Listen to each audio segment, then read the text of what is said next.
Welcome to 3 minutes அழகே அழகு சீரியலில் இன்றைக்கி எபிசோட் என்னெல்லாம் நடந்துச்சுன்னு பார்க்கலாங்க. மறக்காமல் ஒரே ஒரு சப்ஸ்கிரைப் மட்டும் பண்ணிவிட்டு பாருங்கள்.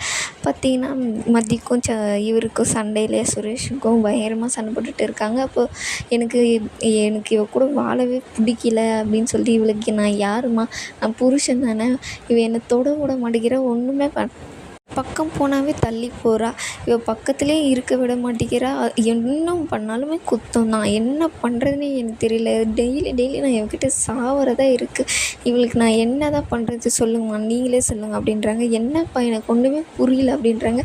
இன்னும் என்னம்மா புரியல, எனக்கு இவளுக்கு கூட நான் ஒன்றுமே வாழ்க்கை தொடங்கவே இல்லை அப்படின்னு சொன்ன பார்த்தீங்கன்னா எல்லாருக்குமே ஷாக் ஆகிடுது.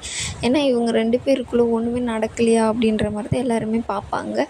சுரேஷ் வந்து இவரு மதியம் இருந்துக்கிட்டு எதுக்கு இதெல்லாம் சொல்கிறீங்க அப்படின்றாங்க.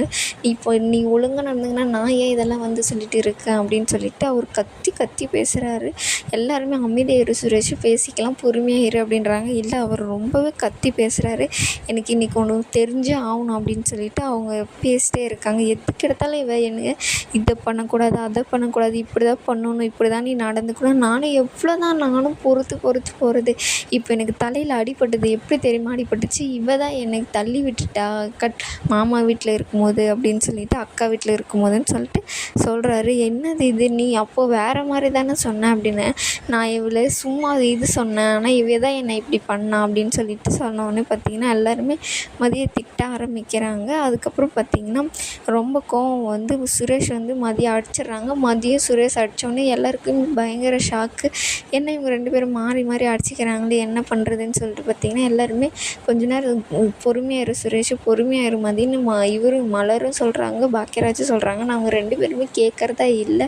அவங்க பார்த்திங்கன்னா ஏன் முன்னாடி என் புள்ளியை அடிக்கிறியா அப்படின்ற மாதிரி லட்சுமி எல்லாம் கேட்குறாங்க. இப்போ நீ என்ன பண்ண அப்படின்னு சொல்லிட்டு சுரேஷோட அப்பாவும் சொல்கிறாரு. ஏன் அவர் அடித்ததெல்லாம் உங்கள் கண்ணுக்கே தெரியலையா, நான் அடித்தது மட்டும்தான் தெரியுதா, ஊர் உலகத்தில் அங்கெல்லாம் எப்படியெல்லாம் நியூஸ் எல்லாம் இது சொல்கிறாங்க, புருஷன் தான் பொண்டாட்டி அடிக்கிறாங்க, நீ என்ன இப்படி மாற்றி அடிக்கிற, ஏன் அவர் அடித்ததெல்லாம் உங்களுக்கு கண்ணே தெரியலையா அப்படின்னு சொல்லிட்டு அவங்களும் வந்து மாறி பேசிக்கிட்டே இருக்காங்க. அந்த சண்டையை ஒன்றும் வளர்த்துக்கிட்டே தான் இருக்காங்க. அதுக்கப்புறம் பார்த்திங்கன்னா மலரும் வந்து மதிக்கு சப்போர்ட் பண்ணுவாங்க. ஏன் அத்தை, இப்போ சுரேஷை தான் நான் அவளை அடித்தேன், அதை ஏன் நீங்கள் கேட்கல, இவ அடித்ததை மட்டும் கேட்குறீங்களே அப்படின்னு நீயும் எதிர்த்து பேச ஆரம்பிச்சிட்டியா மலர். ஓ, சின்ன மருமகளுக்கு பெரிய மருமக சப்போர்ட் அப்படியெல்லாம் ஒன்றும் இல்லை அத்தை, நீங்கள் 2 பக்கமும் இது பண்ணணும் இல்லை, ஏன் மதியம் மட்டும் அடித்ததை கேட்குறீங்கன்னு சொன்ன உடனே சுரேஷ் அவங்க அப்பாவுக்கு பயங்கர கோவம் வந்து மலர் அப்படின்னு சொல்லிட்டு கத்திடுவாங்க. இல்லை மாமா, அவன் அடித்தது தப்பு தானே அப்படின்னு சொல்லிட்டு, யார் அடித்தது தப்புன்றது முக்கியம் இல்லை, ஒரு ஆம்பளை பிள்ளையை எப்படி இவ கை நீட்டலாம் அப்படின்னு சொல்லிட்டு தான் எல்லாமே மதி பக்கம் தான் திரும்புது. அதுக்கப்புறம் பார்த்திங்கன்னா இவங்க 2 பேரும் ஒரே ரூமில் விட்டால் சரி வராது, 2 பேரும் அடிச்சுனே காலையிலுக்குள்ளேயே செத்துருவாங்க, இப்போவே கூப்பிடுங்க அவங்க அப்பா அம்மாவை மாப்பிள்ளையும் அப்படின்னு சொல்லிட்டு லட்சுமி சொன்னோன்னே, இந்நேரத்துக்கு போய் யாராச்சும் கூப்பிடுவாங்களா, காலையில் விடிஞ்சோடனே கூப்பிட்டுக்கலாம், பேசிக்கலாம் அப்படின்னு சொல்லிட்டு மதியை வந்து பார்த்திங்கன்னா மலர் கூட அனுப்பிச்சிடுறாங்க. சுரேஷ் கூட வந்து பாக்கியராஜை வந்து அமுச்சிட்டு அவங்க 2 பேருக்குமே சப்போர்ட் இது கொஞ்சம் ஆறுதலாக பேசுகிறாங்க. நீ பண்ணது தப்புடா சுரேஷ், நான் பண்ணதே தப்பு, நீ ஏன்னா நீ சொல்கிற, அவள் தானே என்னை அடித்தா, நீ தான் ஃபஸ்ட்டாக அவளை அடித்த, அதனால தான் உன்னை அந்த பொண்ணு மறுபடியும் அடிச்சிச்சு, எப்பயுமே நீ அவங்களுக்கே சப்போர்ட் பண்ண அப்படின்னு சொல்லிட்டு 2 பேருக்குள்ள இது வந்து சரி விடு, கொஞ்சம் அமைதியாக இரு, பொறுமையாக இரு, பேசிக்கலாம் அப்படின்னு சொல்லிட்டு 2 பேருமே கொஞ்சம் சப்போர்ட் பண்ணிவிட்டு ஆறுதலாக இருக்காங்க. அதுக்கப்புறம் பார்த்திங்கன்னா லட்சுமி இருந்துக்கிட்டு, நம்ம முன்னாடியே நம்ம பிள்ளைய இப்படி போட்டு அடிக்கிறாளே, இன்னும் என்னென்ன நடக்க போதோ, உங்கள் அப்பா அம்மாவை கூப்பிட்டு ஃபஸ்ட்டு இதை பேசி ஆகணும் அப்படின்னு சொல்லிட்டு அவங்க 2 பேரும் உட்காந்து பேசிட்டு இருக்காங்க. விடிஞ்சோடனே பார்த்திங்கன்னா தங்கராஜ் வந்து தூங்கி எழுந்து வராரு. காஃபி எல்லாம் எடுத்து வந்து கொடுக்குறாங்க. அம்மா உங்களுக்கு கோயிலுக்கு கூட்டின்னு போகணுன்னு சொன்னீங்களே, நான் வேணா உங்களுக்கு கூட்டின்னு போட்டுமா, வேணாப்பா அவங்க அப்பாவை சாகடிச்ச வேணான்னு, எதுக்கு என்ன நீ கூட்டிகிட்டு போகிற, வேணாம், எனக்கு என்ன பார்த்துக்க தெரியும் அப்படின்னு சொல்லிட்டு அவங்க பேசிட்டே இருக்கும்போது கரெக்டாக சுரேஷோட அப்பா வந்து ஃபோன் பண்ணுறாங்க. இந்த மாதிரி வீட்டில் பிரச்சனை, மதியம் வந்து சுரேஷ் அடிச்சிட்டா அப்படின்னு சொல்லிட்டு சொல்கிறாங்க.